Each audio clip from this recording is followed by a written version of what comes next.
Welcome to Ruined by the Internet. I'm Gareth King. The Internet's given us unprecedented connection, but at what cost? Thanks to relentless data retention and constant tracking of our every digital move, it's now virtually impossible to shed our old identity and start a new life undetected. Joining us today is Lachlan Jarvis, a private investigator, digital forensics expert, and Director of Lyonswood Investigations. With Lachlan's extensive digital tracing experience, today we'll be asking, has the Internet ruined our ability to truly disappear?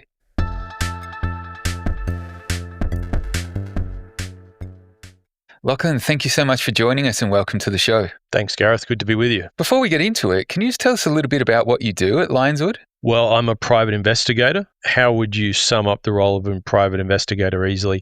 Effectively, what a private investigator is endeavoring to do pretty much all of the time in the course of their job is to uncover the truth in one form or another. And that could just be something simple as such as the whereabouts of a person, or it could be a serious criminal or civil matter in which you're trying to uncover information that's relevant to the litigation. So it runs the gamut, and we have a range of different services that we provide to clients to help them get to the truth in whatever their circumstances are. Yeah, awesome. Look, it sounds super interesting. I know that a lot of the services that you offer are connected somehow to the online space and the digital world. And we've all seen how the internet and technology's gotten incredibly pervasive, not only in our immediate lives, but in wider society and culture. But from your vantage point as a private investigator, how has that rapid growth of the digital landscape changed the nature of your work, and what's been the most surprising way that it has? Yeah, so I started in the industry in 2009, and I've been in the industry in one form or another since then. And I think the thing that has changed the most in terms of the work that we do and access to information in respect of people's personal data is that there's more available to investigators and more available to the general public. And I would suspect that means there's a great deal more available to governments and intelligence agencies and things like that. In terms of, without being too academic about it, I think that what is happening is that there's a centralization of data taking place. So personal information used to be pretty segmented in across different government departments, maybe in some larger corporations and so on. These days, there is a lot more data available in relation to people's private lives and personal information. And it's centralized in the sense that it's all in, or the vast majority of it is in databases.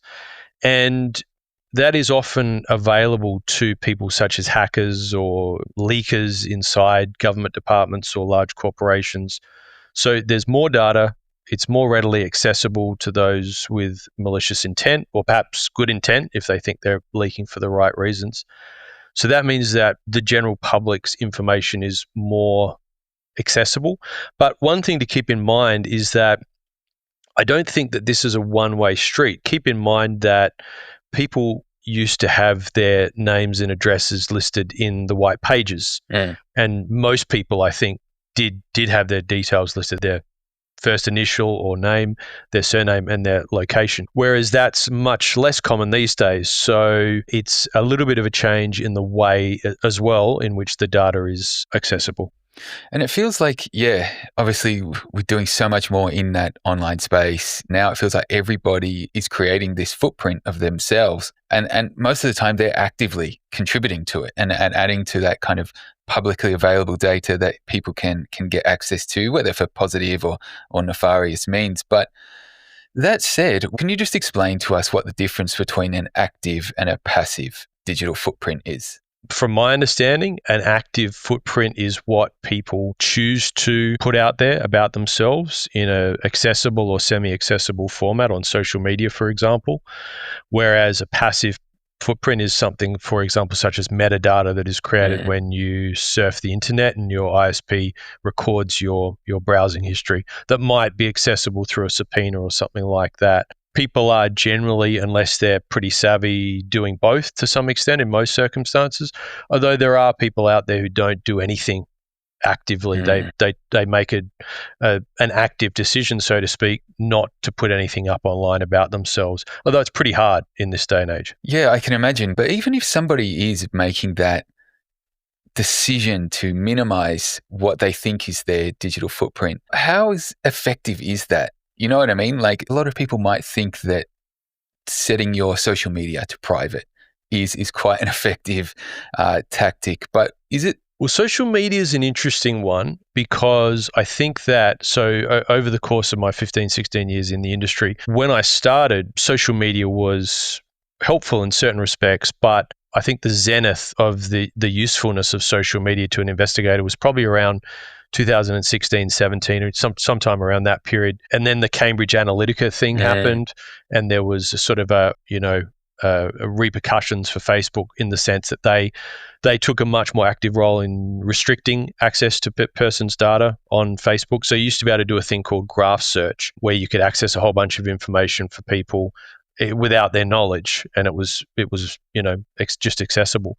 But that's not the case these days. So in terms of social media access, I think we're coming down the other side of it. In terms of the average person out there, their account is more restricted than what it once was in terms of what an investigator can access. But that's only Facebook's only a piece of the puzzle. Social media is only a piece of the puzzle. There are a lot of different ways to get access to people's information, and you have to be, to your question, you have to be pretty savvy to know what information you're putting out there to actively restrict that information or access to that information. And in the event of a data leak, such as we've seen multiple data leaks of a lot of people's information over recent years, and that's only going to continue. They're saying that, in the AI era, there's going to be really advanced hacking and leaking platforms and techniques out there. So once you've been hacked or once your details have been leaked, then what do you do then? So it's sort of a multifaceted response that people need to employ to be careful. I did read once, one guy I read about, he said what he did is for every service provider, he used a different email address so that when he started to get spam emails, he knew which provider had been compromised.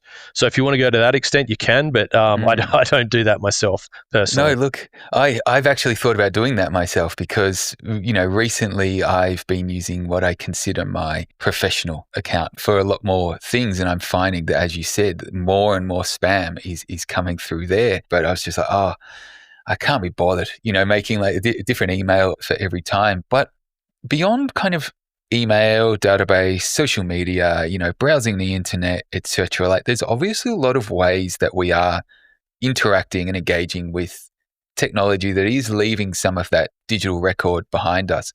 What would you say are some of the lesser known ways or the ways that people may not be aware of that we're just constantly adding to and creating that digital trail of ourselves?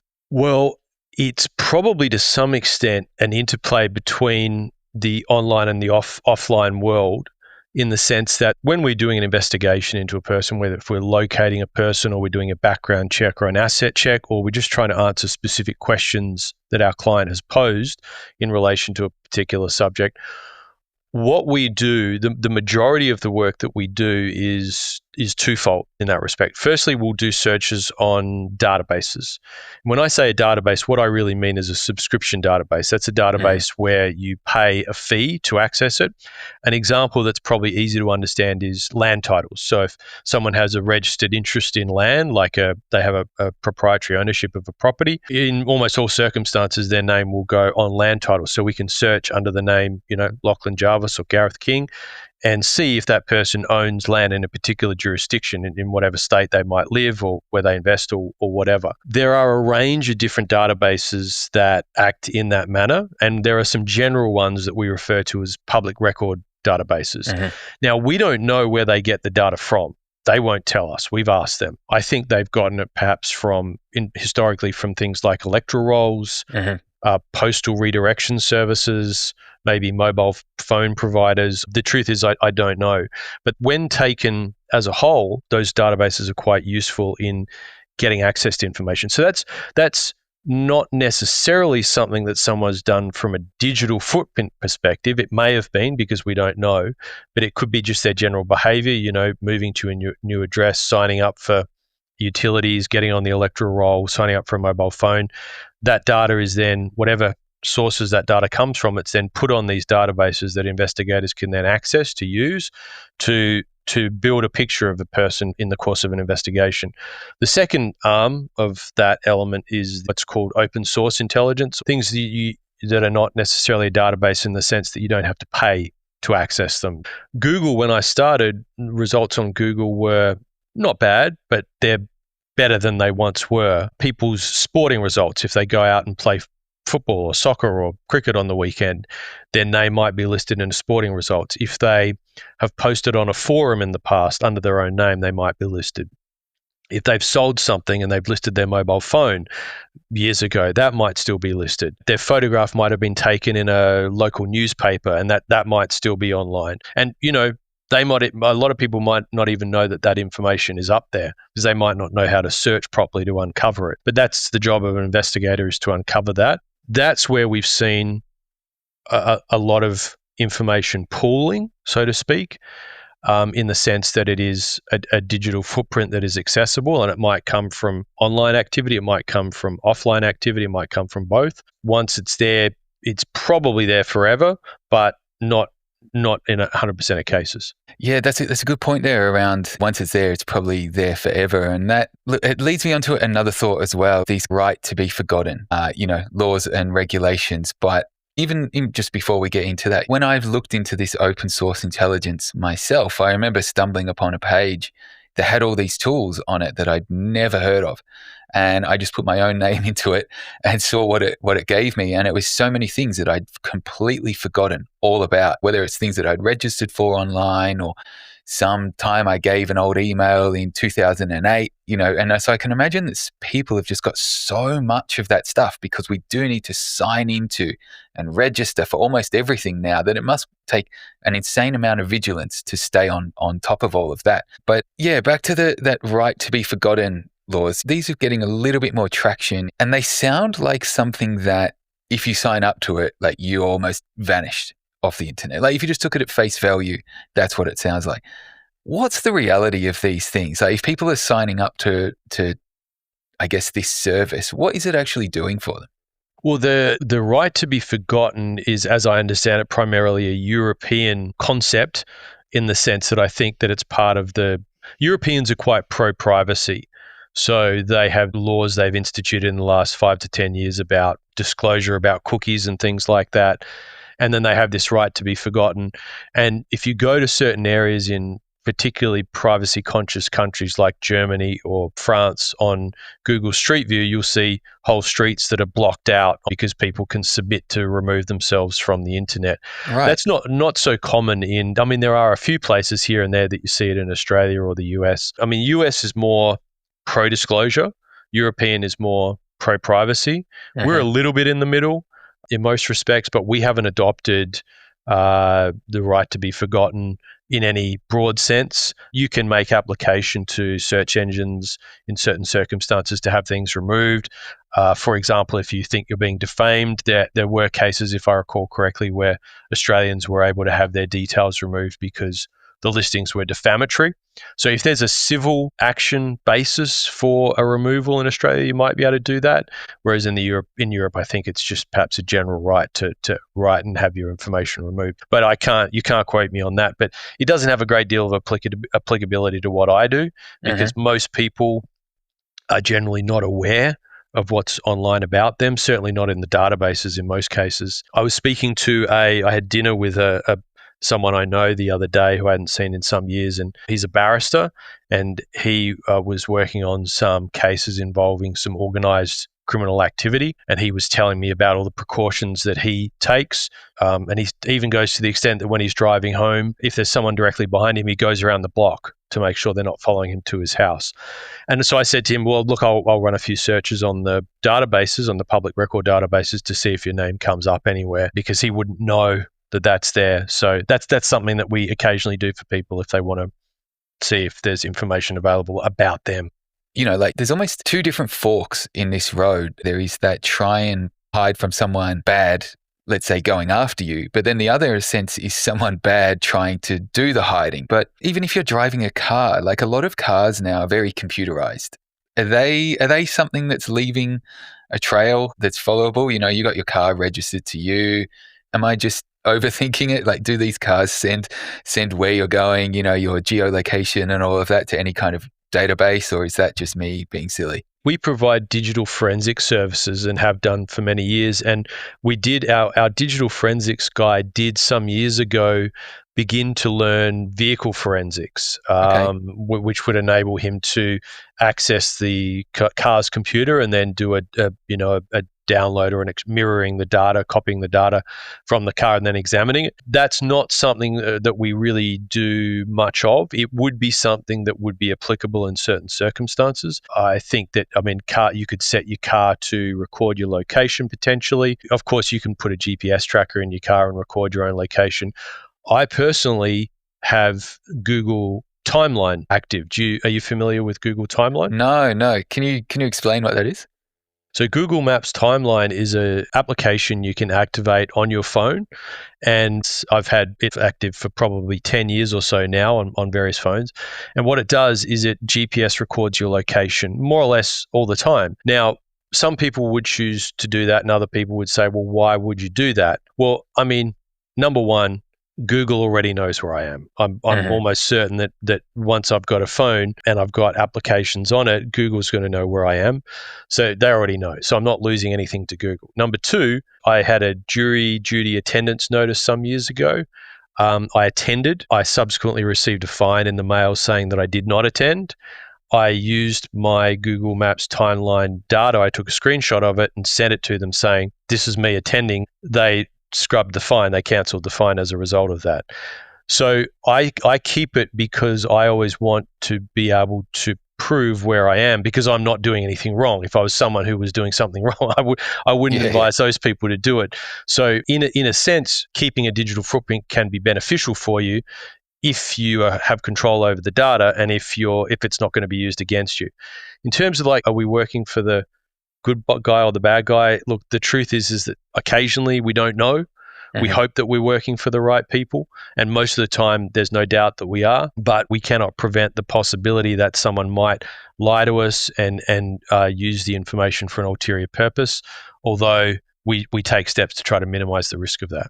Yeah, look, that's another good point there around kind of the data and lying through the data. And I think that you touched on it a few minutes ago as well around AI and what's going to happen with that. Now, how do you imagine that is going to be changing what you do and then the entire landscape once that's getting more and more sophisticated and we potentially are getting worse and worse at discerning fact from fiction? It's a really difficult question to answer because I'm an investigator. So the preoccupation of my working life is to go by the evidence. I'm not someone necessarily who can predict the future. I'm someone perhaps who can anticipate what might happen in particular circumstances and try to allow for that in an evidence gathering capacity. So, for example, managing a surveillance investigation where we're trying to anticipate what a person might do. In terms of the effect that AI might have on the industry, I don't know. I really don't know. Number one, I think that the job that an investigator does is not something that can easily be replaced by computers. I'm not saying that it can't be replaced. I'm saying that I think the vast majority of jobs out there would be things that would be replaced before investigations, because a lot of what we're doing is lateral thinking and second guessing ourselves and seeing linkages that computers at this point in time can't draw, logging into proprietary databases, getting the information, comparing it against what we've got, and so on. So it could be replaced. My job could be replaced one day, but I think that's a reasonably far way down the track. In terms of what impact it's going to have on, well, in my experience, people tend to rely on computers. And I think that's quite dangerous. I think that people are not good at second guessing themselves and not good generally at uncovering the truth, and they rely on emotion too much in their decision-making process. Emotion should be part of the decision-making process, but it shouldn't be the overriding function of the decision-making process. And so people will defer, I think, to computers and the raw computing power. And I think that at least in the near term, there's no basis upon which we should be doing that, because I think computers are making mistakes and they'll continue to make. I ran some basic maths through ChatGPT a few weeks ago and it was completely wrong. And then I asked it, why is that? And it said, oh, sorry, I made a mistake. I was, well, why am I using it? Yeah. So it will be interesting to see. I'm concerned, as other people are, but, I'm not an expert, so difficult to comment. We've been talking about a lot of the different ways that people are kind of contributing to the data about themselves online, and this picture of themselves that's being built in all corners of the internet and the digital realm. One of the things that I'd love to kind of get into with you now we've got that understanding of how that picture's being built is we've all seen films and scenarios from years past where someone might be trying to escape someone like yourself, an investigator, and they can do it by just simply changing their name and moving to the next town. How realistic is the idea of kind of reinventing yourself in a new place these days if you haven't been vigilant from day dot in regards to your digital footprint? I think it's possible. I just think it's a lot of work. So we've done a few cases. It's not a common request, but every couple of years or so, we get a request from a person who wants to disappear. One young woman came to us and she said, I want to get away from my family. If they find out I'm doing this, they'll kill me or Wow. whatever. And I had another, not a dissimilar matter, where an older woman came to us, middle-aged woman, and she had been a witness to I think it was a murder, and the murderer was getting out of prison after 25 years or whatever it was. And so she was choosing to leave Australia and get away. And I mean, there are various situations like this.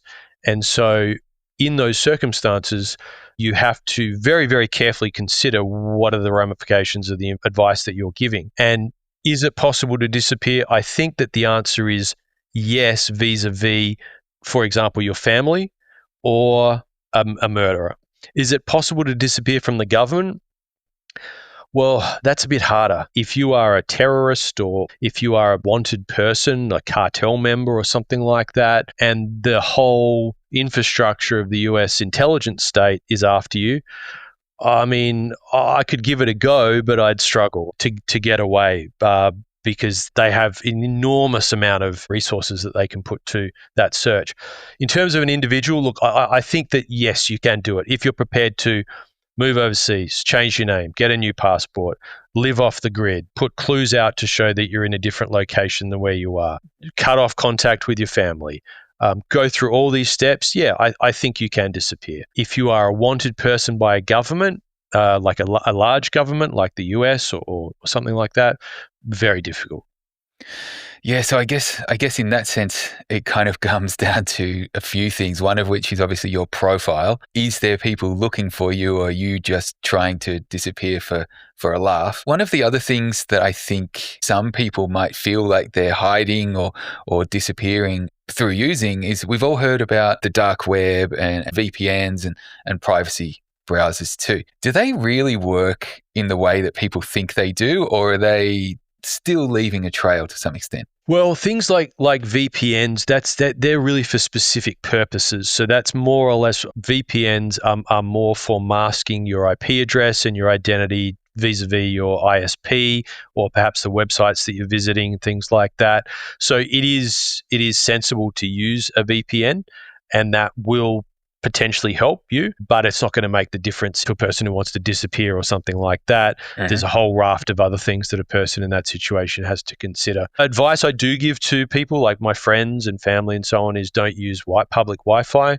That's not a good idea. Use your data. Don't allow people physical access to your phone. Keep your phone and your devices updated with software updates. Obviously, don't click on links that you receive in emails or on messages that you're not 100% sure are secure. Don't open attachments from those messages as well. Don't spend too much time in sites too far off of Google. If you're going down rabbit trails and you're coming across spammy sites, just be wary that I like to access sites generally from Google, because Google will generally weed out the sites with malware in them and whatever. Right. It's a holistic process, and that is part of the puzzle if you want to try to limit your risk and your identity security. Yeah, I mean, there's a few good suggestions there, just in a digital hygiene sense. I would never have thought myself about trying to not stray too far from Google. But I guess that kind of malware and spammy stuff, is that kind of stealing your data, or is it installing bad stuff on your device? The purpose of a lot of malware depends if it's specifically targeted at you. So one of the things that we do is investigate devices for malware. If, for example, a wife thinks that a husband has monitored her, he knows things in their family law dispute that he shouldn't know, he might have malware on her device, and we'll examine her device and see if there's evidence of malware on there. Malware online, look, as I said, I think the overarching principle is, if you're primarily staying on main websites like social media, sites that you're accessing through YouTube, that would be my advice, unless you're somewhat of an expert in tech and you can secure yourself in a sandbox or something like that to protect yourself when you're going into sites that are potentially contaminated. And the same goes if you're downloading materials for whatever purpose. Right. If I've got to ever, I don't know, put my card details online, like all I do is I look for that, that little padlock secure thing, and I'm like, oh yeah, this is safe. And I don't know if that's kind of very naive, or I should be a bit more aware about that as well. But that's like quite personal data, which, you mentioned a few minutes ago, there's been a lot of breaches. Like I've had my license and that stuff leaked a few times now and have to get new ones, and it's a pain in the ass. But with all of that data that is constantly being leaked through those breaches, does that often result in the need for like new clean identities, like overall, or is it simply a case of you can just get a new license with a different number and be safe? So I have read stories about people who have been severely impacted by identity theft. So, for example, like you, their details have been leaked online through no fault of their own, through the fault of a government department or a company that they've signed up to for one service or another. And in those situations, sometimes it can create, I don't think it happens a lot, but when it does happen, it can be a terrible thing to go through. Hackers can potentially use your details to access your existing accounts, your bank accounts or phone accounts or whatever, or they can use your details potentially to set up new accounts under your name, which can then affect your credit rating and whatever. Mm. So if someone is being severely affected in that sense, then they might want to consider changing their name. That would probably be the easiest way to deal with that if you're experiencing a serious issue, because you can say, well, from the 1st of August in 2025, my name was changed to Bob Smith, and so any new accounts set up under my old name, they are not related to me, and I can show you the proof of that. That's an extreme measure, but it's something that people might want to explore if they're severely affected. But typically, changing names would be if you wanted to disappear. I'm not saying that's the only reason why people change names, but that is one reason. I mean, something that we're asked to do fairly regularly is to find an old high school sweetheart, for example, or a childhood sweetheart. And if it's a female, quite often, if they're in their sort of 60s, 70s these days, they might have changed name once or twice since then.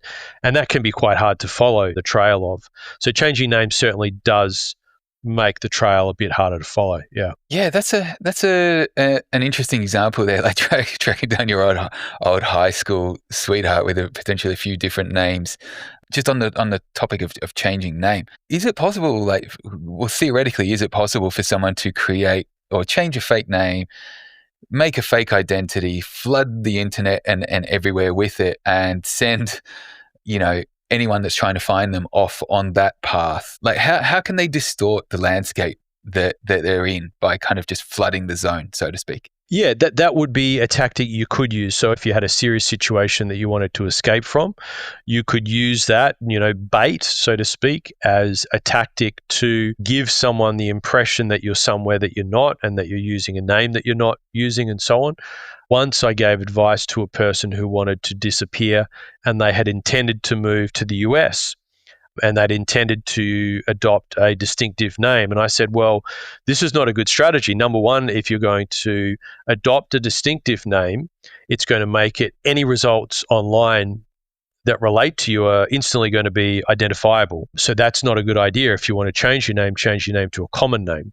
And they had intended to move to the US, and the US is not a good place to move to if you want to disappear, because they have access to a lot of information there. Whereas, jurisdictions, there are some jurisdictions where we can't access information about people, like Iran or Saudi Arabia or whatever. So you would be better to adopt a common name and move to a location where it's harder to find people, where information is not so accessible.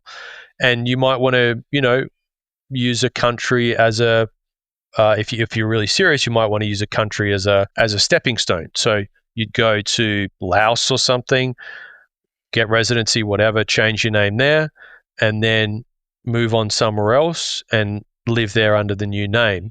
And so that's going to start to become quite hard for someone to track over time. Governments, as we've said, governments are an exception.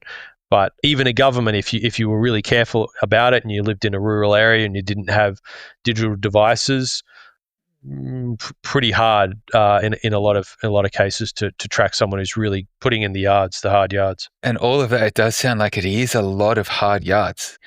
What that makes me think about is, well, if you are potentially putting in all of those secretive hard yards and all that planning, how quickly can it all be undone by something like facial recognition software and technology? Yeah, that's a good question. It depends on whose facial recognition technology you're being captured by. So I know that in the UK, the government, the police are trialing it. I've seen videos of that. My personal belief is that's terrible, but everyone can form their own opinion about that. And I think that some shops are using it and businesses are using it.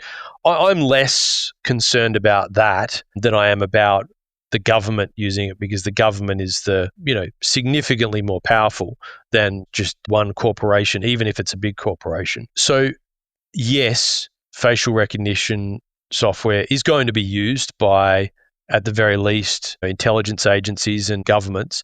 But I mean, an American government, I think, wouldn't have access to facial recognition technology in China for the most part, unless their hacking is doing the right job, or North Korea or Iran or something like that. So I think it can be defeated, but yes, that's a good point that you make. It's getting harder over time. I think probably there are lots of airports around the world that are probably sharing that kind of information already that we wouldn't know about, and probably public places as well where that's being sucked up. So yeah, start wearing an eye patch, I guess. Is get in early.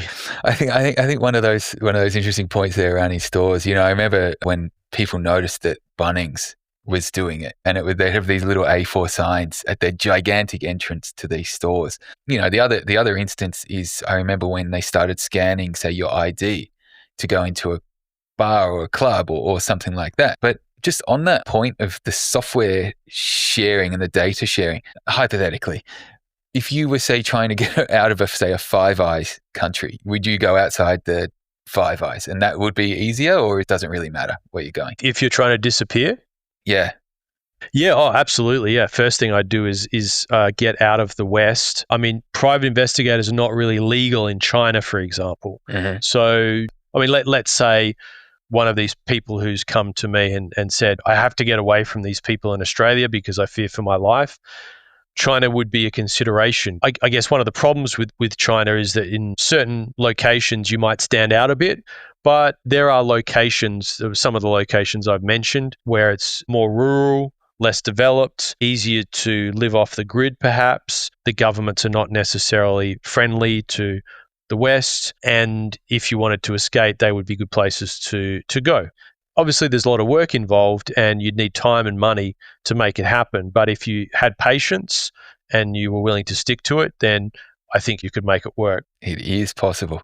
I mean, interesting to know that for anyone that might be thinking about that. But you mentioned as well a couple of minutes ago around, I guess, the power and the resources of the government in this sort of stuff. One of the things I've seen a lot of people talking about is the kind of the purpose of this digital ID, like a government issued digital ID.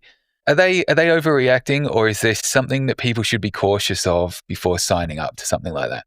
I'm very, very concerned and apprehensive about the extreme centralization of information that is taking place. My job, as you're aware, is to uncover the truth. And I think that there is no doubt, I've collected in recent years, of the last 15 years, instances of leaks of information. And the regularity with which government departments here and overseas do that is quite remarkable. There are very, very, very regular breaches of personal information, citizens' private information by government departments. And that's a real concern. And the more that it becomes centralized, the more data will get leaked. And with facial recognition and digital identification, there's an increased likelihood that very important personal information will be accessible, and people with ulterior motives will be able to use it for malicious purposes. And it's also resulting in a power imbalance between the citizenry and the government. If the government has all the information, the citizenry has access to very little information by comparison. And Australia is not a country where the government feels compelled to disclose things, compared to the US, for example, where they do have more of a policy or a tradition of disclosure. In my opinion, it's pretty totalitarian where we're headed. So it's not I don't have a positive take on this one, unfortunately. No, look, that's good to understand from somebody that's in the know as well. And you raised a really good point there that governments are seemingly leaking breaches more and more. Are they a more in-demand target simply because of what is in there that, people on the outside trying to get in could access? Or do you think it happens more through incompetence? One thing to keep in mind about the government is that it's made up by a lot of individuals who are just fallible humans like you and me. And a lot of the instances that I've seen are as a result of people selling information or illegally or improperly accessing government information that they then pass on to someone who shouldn't have it. Right. There's also negligence. There's also espionage. There's also other situations. And obviously, the government's an enormous state and federal government in Australia. That's a lot of people who are employed. So obviously there are going to be problems. But I don't think there's really an appreciation by the government and by the general population how valuable this information is, how much of it has already been leaked by the government, how when it is leaked in the private sector, we don't necessarily have great regulation around how that's managed and how people are supported. So yeah, it's a little bit like the Wild West, and the sheriff is kind of out of control. Great. So move overseas and hide and change your name immediately. Awesome. So we'll all be doing that. But just on that point there, you mentioned how valuable that information is. Is there certain bits of information about somebody that are more valuable than others? Yeah, well, things like date of birth can be useful. An email address can be useful because it can be used to trick you into, let's say your email address was caught up in a leak.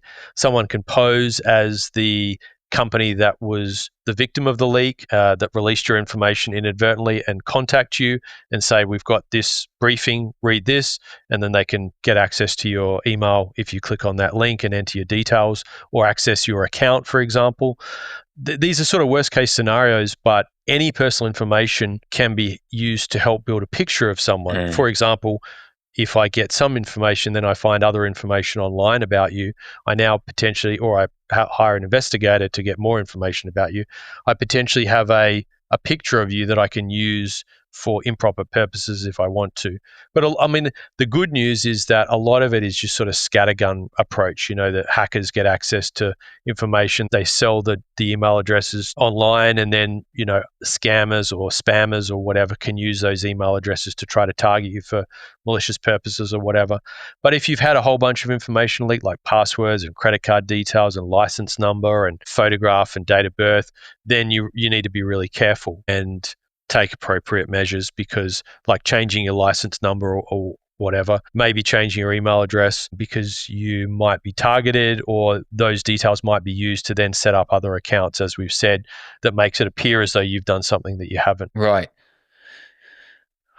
Yeah, I'm just thinking about how many alerts that I've got that my passwords have been in a breach or a leak. And that's something that feels like it happens to everybody. And most people I speak to about it, they're just quite, myself included, I'm quite blasé about it. Is this something that we should be just really vigilant with overall? You should try and have an understanding of it. I know it's a pretty tech security and that kind of thing it's a pretty dry subject. I don't find it particularly interesting, remembering to update my phone and do all that kind of thing.